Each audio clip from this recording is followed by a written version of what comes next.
Hello दोस्तों, नमस्कार। दोस्तों, आज हम लोग आपकी पाठ्य पुस्तिका मल्हार के पाठ 2, जिसमें एक कहानी है, दो गौरैया। आज हम लोग इस कहानी को पढ़ेंगे। प्यारे दोस्तों, इस कहानी के लेखक है भीष्म साहनी जी। जब मैं आप लोगों को पहले ही यह बात बता चुकी हूँ कि जब आप लोग क्लास 8 में आ चुके हैं, आप लोगों को किसी कहानी या कविता को पढ़ने से पहले उसके संबंधित उनके जो रचनाकार हैं, लेखक, कवि, इन सबसे परिचित होना जरूरी है। यह आपकी परीक्षा के दृष्टिकोण से भी जरूरी है और आपके ज्ञान के दृष्टिकोण से भी जरूरी है।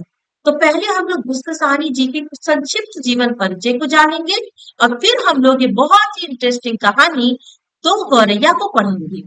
भीष्म साहनी जी का जो जन्म हुआ वह 8 अगस्त 1915 ईस्वी को हुआ था। भीष्म साहनी जी आधुनिक हिंदी के प्रमुख हस्ताक्षर है, क्योंकि उनके द्वारा रचित कहानियां और नाटक बहुत ही महत्वपूर्ण है। वह जिस समय के थे उस समय से लेकर उन्होंने जो रचनाएं हैं वह आज तक अपने एक रचना का महत्व बने हुए है। मतलब उनके द्वारा रचित रचनाएं कालजयी रचना मानी जाती है। जब कभी भी उनके द्वारा पढ़ित रचना को पढ़ा जाएगा, ऐसा लगेगा जैसे वो आज की ही समस्या है। उन्होंने विभाजन के त्रासदी, मानवीय मूल्यों पर आधारित उनकी अपनी रचनाएं की है। आपको पता है, भीष्म साहनी जी का जो जन्म हुआ था वो भारत के रावलपिंडी, जो कि अभी पाकिस्तान में चला गया, वहां पर उनका जन्म हुआ था। और जब देश विभाजन हुआ तब वो पाकिस्तान छोड़कर उनके परिवार भारत आकर बस गए। भीष्म साहनी जी ने जो साहित्य में योगदान दिया है वह बहुत ही महत्वपूर्ण है। उनके द्वारा रचित उपन्यास तमस, झरोखे, बसंती, मायादास की माड़ी, कुंतो और नीलू नीलिमा नीलोफर, यह उनके उपन्यास हैं। उनकी जो कहानी संग्रह है वह है भाग्य रेखा, पहला पाठ, भटकती राह, पटरियां, वांगचू, यह सभी उनकी प्रसिद्ध कहानियां हैं। चीज की दावत और अमृतसर आ गया, यह तो उनकी बहुत ही महत्वपूर्ण कहानी संग्रह है, जो कि बहुत ही ज्यादा प्रसिद्ध है। इसके अलावा उन्होंने बहुत सारे नाटक भी लिखे हैं, हानूस, माधवी, कबीरा खड़ा बाजार में, यह सभी उनकी रचनाएं हैं। दोस्तों, उन्हें उनकी रचनाओं के लिए बहुत सारे सम्मान से सम्मानित किया गया है। उनके द्वारा उन्हें जो सम्मान मिले हैं वह तमस के लिए मिला है, उन्हें साहित्य अकादमी पुरस्कार, पद्म भूषण से भी उन्हें सम्मानित किया गया है और सोवियत लैंड नेहरू पुरस्कार से भी उन्हें सम्मानित किया गया है। इसके अलावा दिल्ली सरकार द्वारा श्लाका पुरस्कार सम्मान से भी सम्मानित किया गया है। तो दोस्तों, यह था हमारा लेखक परिचय और अब हम लोग पढ़ेंगे यह कहानी जिसका शीर्षक है दो गौरैया। दो गौरैया कहानी के लेखक है भीष्म साहनी जी और भीष्म साहनी जी की जो अधिकांश रचनाएं हैं वो बहुत ही वास्तविक परिवेश को दर्शाती है। अब हम लोग कहानी को समझते हैं। घर में हम 3 ही व्यक्ति रहते हैं, माँ, पिताजी और मैं। पर पिताजी कहते हैं कि यह घर सराय बना हुआ है, हम तो जैसे यहाँ मेहमान हैं, घर के मालिक तो कोई दूसरे ही हैं। पिताजी ऐसी बातें क्यों कहा करते हैं, इस चीज को हम लोग समझ। दोस्तों, लेखक कहते हैं, भीष्म साहनी जी कहते हैं कि उनका जो घर था वहां पर 3 ही व्यक्ति रहते थे। एक तो उनकी माँ, उनके पिताजी और खुद वो। उनके जो पिताजी थे वो कहते थे कि यह जो उनका घर है वो सराय बना हुआ है। मतलब सराय का अर्थ होता है यात्रियों के ठहरने का स्थान। आप इसे विश्राम गृह भी कह सकते हैं, धर्मशाला भी कह सकते हैं। ऐसा वो कहते थे कि यहाँ तो हम जैसे मेहमान की तरह रह रहे हैं, घर के जो मालिक है वह तो कोई और ही है। आखिर कौन है ये 2 मालिक, हम इसको आगे पढ़ेंगे और समझेंगे। दोस्तों, इनका घर इस तरह का है कि वहां पर बहुत सारे पक्षी डेरा डालते हैं। आंगन में आम का पेड़ है और तरह तरह के पक्षी उस पर डेरा डाले हुए, मतलब अपना घोंसला बनाकर उस पर रहते हैं। एक समय ऐसा मौसम आता है जब विदेशों से पक्षी हमारे देश में आते हैं, हमारे देश के पक्षी दूसरे देशों में जाते हैं। तो जो भी पक्षी पहाड़ियों घाटियों पर से उड़ता हुआ दिल्ली पहुंचता है, इनका घर कहाँ था, दिल्ली शहर में। तो पिताजी कहते हैं, अरे वो तो सीधा हमारे ही घर पहुंच जाता है, जैसे हमारे घर का पता उसने लिखवा कर लाया हो कि कैसे हम विष्णु साहनी जी के घर पर पहुंच सकते हैं। यहाँ कभी तोते पहुंच जाते हैं तो कभी कौवे और कभी तरह तरह की गौरैया। और वह इतना शोर मचाता है मानो कानों के पर्दे फट जाए। पर जो लोग उनके शोर को सुनते थे वो कहते थे कि वाह, पक्षी कितना सुंदर गा रहे हैं। लेखक कहते हैं कि यह तो घर के बाहर का हाल, और घर का के जो अंदर का हाल है वह भी कुछ ऐसा ही है। बीसियों तो चूहे बसते हैं, मतलब लगभग 20 से भी अधिक उनके घर में चूहे बसते हैं।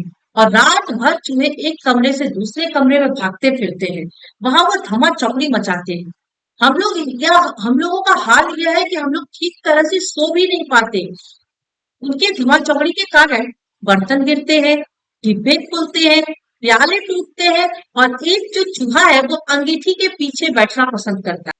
दोस्तों, अंगीठी का अर्थ होता है मिट्टी या लोहे का या अन्य धातुओं का बना एक छोटा पात्र, जिसे चूल्हा बनाने के रूप में काम किया जाता है। इसमें कोयला या लकड़ी जलाकर आग सुलगाई जाती है। चूहे जाकर उसी में बैठते थे। लेखक का अनुमान है कि शायद वह बूढ़ा हो चुका हो, उसे ज्यादा सर्दी लगती है, इसलिए वो उस जगह पर जाकर बैठता है। कहाँ? अंगीठी के पास। और एक दूसरा है जिसे बाथरूम की टंकी पर चढ़कर बैठना ज्यादा पसंद है। उसे शायद गर्मी ज्यादा लगती है, क्योंकि बाथरूम की टंकी एक तरीके से ज्यादा ठंडा होता है और जगह की अपेक्षा। तो ये माना जाता है कि उस चूहे को गर्मी ज्यादा लगती है, तो वो बाथरूम की टंकी के ऊपर चढ़कर बैठ जाता है। बिल्ली हमारे घर में तो रहती नहीं है, मगर उसे भी हमारा घर पसंद है, क्योंकि वह भी कभी कभी झांक लगाकर चली जाती है। बिल्ली का मन आया तो वो अंदर आकर दूध पीकर चली जाती है, और ना मन आया तो बाहर से ही ऐसे उसके हाव भाव ऐसे होते हैं कि वो बाहर से जाती है तो लगता है जैसे बोल रही हो कि अभी मैं जाती हूँ, फिर आऊंगी, कहकर वो चली जाती है। और शाम पड़ते ही दो तीन चमगादड़ भी कमरे के आर पार पर फहराए कसरत करने लगते हैं। घर में कबूतर भी है, जो दिन भर गुटरू गु का संगीत सुनाई देता रहता है। इतने पर भी हमारा बस नहीं, घर में छिपकलियां भी है, और गधे भी हैं, और चींटियां की तो जैसे पूरी की पूरी फौज है। पूरी पूरी फौज ही छावनी डाले हुए है। अब एक दिन दो गौरैया सीधे घर के अंदर घुस आई और बिना पूछे उड़ उड़कर पूरे मकान देखने लगी। पिताजी कहने लगे, वह गौरैया जो घर के अंदर घुसी वो पूरे घर में बिना पूछे उड़ उड़कर मकान देखने लगी। और उनके पिताजी कहने लगे, मकान का निरीक्षण कर रही है कि उनके रहने योग्य है या नहीं। कभी भी किसी रोशनदान पर जा बैठती, तो कभी किसी खिड़की पर, फिर जैसे आई थी वैसे ही उड़कर चली भी गई। पर 2 दिन के बाद हमने क्या देखा कि बैठक की छत में लगे पंखे के गोले में उन्होंने अपना बिछावन बिछा लिया है, और सामान भी ले आई है। मजे से दोनों बैठी गाना गा रही। जाहिर है उन्हें घर पसंद आ गया था। माँ और पिताजी दोनों सोफा पर बैठे उनकी ओर देखे जा रहे थे। थोड़ी देर बाद माँ सिर हिलाकर बोली, अब तो ये नहीं उड़ेगी। पहले इन्हें उड़ा देती तो उड़ जाती। अब तो इन्होंने यहाँ घोंसला भी बना लिया है। माँ की इस बात पर पिताजी को गुस्सा आ गया, और वो उठ खड़े हुए और बोले, देखता हूँ ये कैसे यहाँ रहती है। गौरैया मेरे आगे क्या चीज है, मैं अभी इसे निकाल बाहर करता।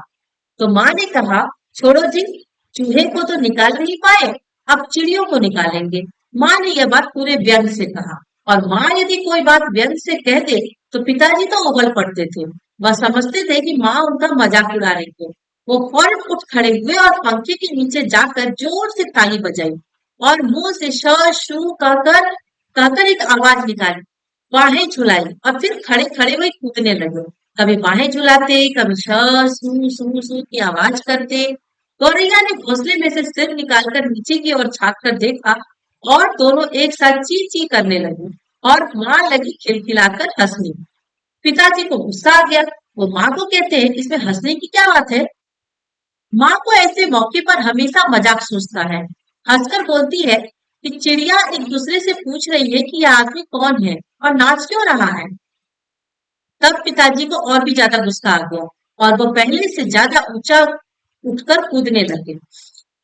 गौरैया घोंसले में से निकलकर दूसरे पंखी के डंडे पर जा बैठी। उन्हें पिताजी का नाचना जैसे बहुत पसंद आ रहा था।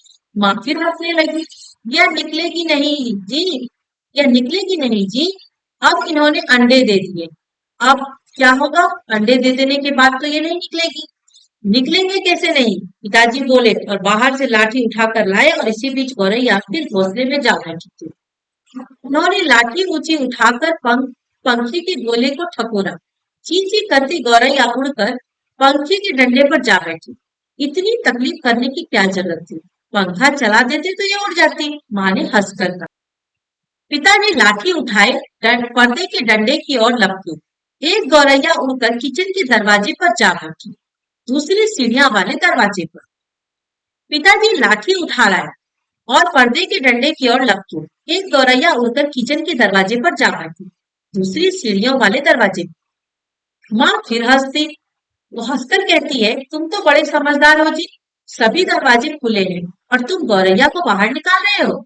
एक दरवाजा खुला छोड़ो, बाकी दरवाजे बंद कर दो, ये तभी निकलेगी। अब पिताजी ने मुझे झिड़क कर कहा, तू खड़ा क्यों देख रहा है? जा, दोनों दरवाजे बंद कर दे। मैंने भागकर दोनों दरवाजे बंद कर दिए और केवल किचन वाला दरवाजा खुला रहा। पिताजी ने फिर लाठी उठाई और गौरैयों के ऊपर हमला बोल दिया। एक बार तो झूलती हुई लाठी माँ के सिर पर लगते लगते बची। चीख चीख करती चिड़िया कभी एक जगह तो कभी दूसरी जगह जाकर बैठती और आखिरकार दोनों किचन की ओर खुलने वाले दरवाजे में से बाहर निकल गई। माँ तालियां बजाने लगी। पिताजी ने लाठी दीवार के साथ टिका कर रख दी और छाती फैलाए कुर्सी पर आ बैठे। आज दरवाजा बंद रखो, उन्होंने हुक्म दिया। एक दिन अंदर नहीं घुस पाएंगे तो घर छोड़ देंगे। तभी पंखे के ऊपर से ची ची की आवाज सुनाई पड़ी और माँ खिलखिलाकर हंस दी। मैंने सिर उठाकर ऊपर की ओर देखा तो दोनों गौरैया फिर से अपने घोंसले में मौजूद थी। हुआ क्या था, पिताजी तो लाठी से इधर से उधर ठक ठक करते करते दोनों गौरैया को किसी तरह घर से बाहर किए। किचन का दरवाजा खुला रहने के कारण वो किचन के दरवाजे से गौरैया बाहर निकल गई। तो माँ ने तालियां बजा बजाकर अपने पिताजी का, जो उनके पति है, उनका सम्मान बढ़ाया, उनका मान बढ़ाया। और लेकिन उनके पिताजी को भी लगा कि वो बहुत बड़ा काम किए। उनका गर्व से छाती फूल गया और वो कुर्सी पर बैठे और इसके साथ ही उन्होंने हुक्म दिया कि अभी घर का दरवाजा बंद ही रखो। लेकिन घर के दरवाजे के नीचे बहुत ज्यादा फाक था और गौरैया उसी रास्ते फिर से घुस आई और पंखे पर जाकर फिर से अपने घोंसले में मौजूद हो गई। तो गौरैया इस प्रकार से दरवाजे के नीचे से आ रही थी। मैं दरवाजे के नीचे देखा, सचमुच दरवाजों के नीचे थोड़ी थोड़ी जगह खाली थी। पिताजी को फिर गुस्सा आ गया। माँ तो मदद करती रही थी, बस बैठे हंसी जा रही थी। अब तो पिताजी गौरैया के ऊपर पिल पड़े, उसे घर से बाहर करके ही दम लेंगे। उन्होंने दरवाजे के नीचे कपड़े ठूस दिए ताकि कहीं कोई छेद बचा ना रह जाए और फिर लाठी झुलाते हुए उन पर टूट पड़े। चिड़िया ची ची करती करती फिर से बाहर निकल गई और थोड़ी देर बाद वो फिर से कमरे में मौजूद थी। अब की बार वो रोशनदान में से अंदर आ गई थी, जिसका एक शीशा टूटा हुआ था। अब क्या होगा? देखो जी, चिड़िया को मत निकालो, माँ ने अब गंभीरता से बोलना शुरू कर दिया। माँ की इस बात पर पिताजी कहते हैं, क्या मतलब? मैं कालीन बर्बाद करवा लूं? पिताजी बोले और कुर्सी पर चढ़कर रोशनदान में कपड़ा ठूस दिया और फिर लाठी झुलाकर एक बार फिर चिड़ियों को खदेड़ दिया। दोनों पिछले आंगन की दीवारों पर जा बैठे। इतने में रात पड़ गई और हम लोग खाना खाकर ऊपर जाकर सो गए। जाने से पहले मैंने आंगन में झांक कर देखा तो चिड़िया वहां पर नहीं थी। मैंने समझ लिया कि उन्हें अक्ल आ गई होगी, अपनी हार मानकर किसी दूसरी जगह चली गई होगी। दूसरे दिन इतवार का था, मतलब रविवार का दिन था, संडे। जब हम लोग नीचे उतर कर आए तो वे फिर से वहां मौजूद थी और मजे से बैठी मल्हार गा रही। मल्हार एक प्रकार का गीत है जो ऐसा लग रहा था जो उसकी जो चींची की आवाज है वो मल्हार गा रही है। पिताजी ने फिर लाठी उठा ली और उस दिन उन्हें गौरैया को बाहर निकालने में बहुत देर नहीं लगी, क्योंकि गौरैया ये समझ गई थी कि यहाँ लाठी उठाई जा रही है उसे भगाने के लिए। अब तो यह रोज का दिन का काम होने लगा। दिन में तो उसे बाहर निकाल दिया जाता था और रात के वक्त जब हम सो रहे होते तो ना जाने किस रास्ते से वे अंदर घुस जाती। पिताजी परेशान हो उठे। आखिर कोई कहाँ तक लाठी चला सकता है? पिताजी बार बार कहे, मैं हार मानने वाला आदमी नहीं हूँ। पर आखिर वह भी तंग आ गए थे। आखिर में जब उनकी सहनशीलता चुक गई तो वह कहने लगे कि वह गौरैया को घोंसला नोच कर निकाल देंगे और वह फौरन ही बाहर से एक स्टूल उठा लाए। और घोंसला तोड़ना कोई कठिन काम तो था नहीं। उन्होंने पंखे के नीचे से फर्श पर घोंसला तोड़ना तो कोई कठिन काम नहीं था। उन्होंने पंखे के नीचे फर्श पर स्टूल रखा और लाठी लेकर स्टूल पर चढ़ गए। किसी को सचमुच बाहर निकालना हो तो उसका घर तोड़ देना चाहिए, उन्होंने यह बात गुस्से से कहा। घोंसले में से अनेक तिनके बाहर की ओर लटक रहे थे, जैसे मानो गौरैया ने सजावट के लिए झालर टांग रखी हो।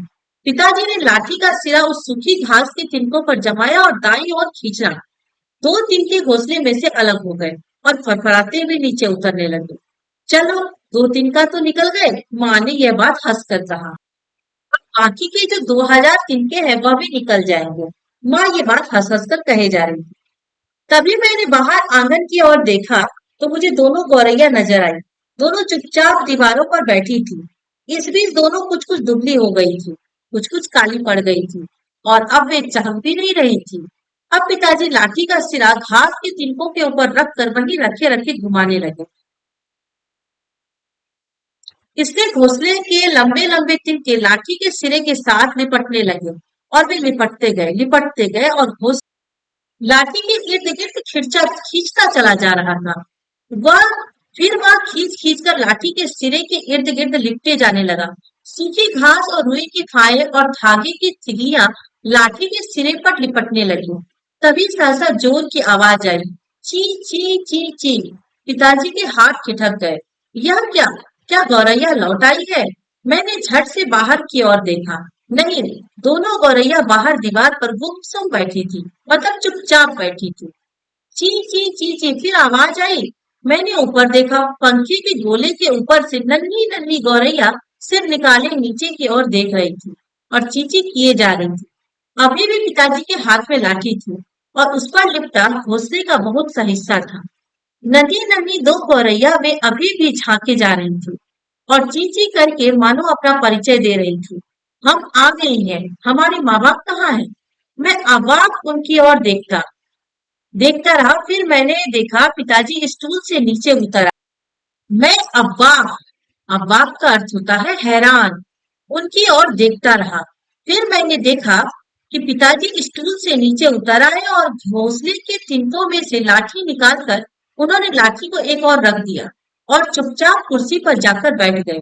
इस बीच माँ कुर्सी पर से उठकर सभी दरवाजे खोल दिए। नन्ही चिड़िया अभी भी हाँफ हाँफ कर चिल्लाई जा रही थी और अपने माँ बाप को बुला रही थी। उनके माँ बाप झट से उड़कर अंदर आ गए और चींची करते उनसे जा मिले और उनकी नन्ही नन्ही चोंचों में चुग्गा डालने लगे। माँ, पिताजी और मैं उनकी ओर देखते रह गए।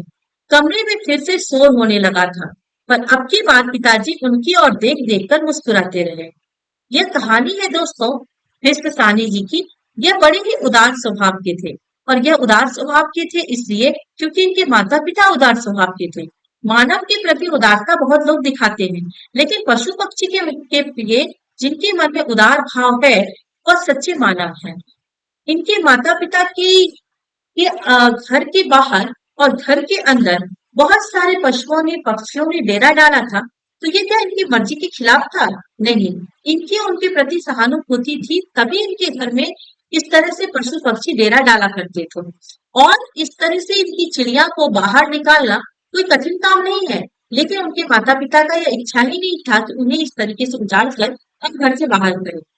और यह कहानी हमें यह बताती है कि हमें इन पक्षियों के प्रति, इन पशुओं के प्रति संवेदनाएं रखनी चाहिए।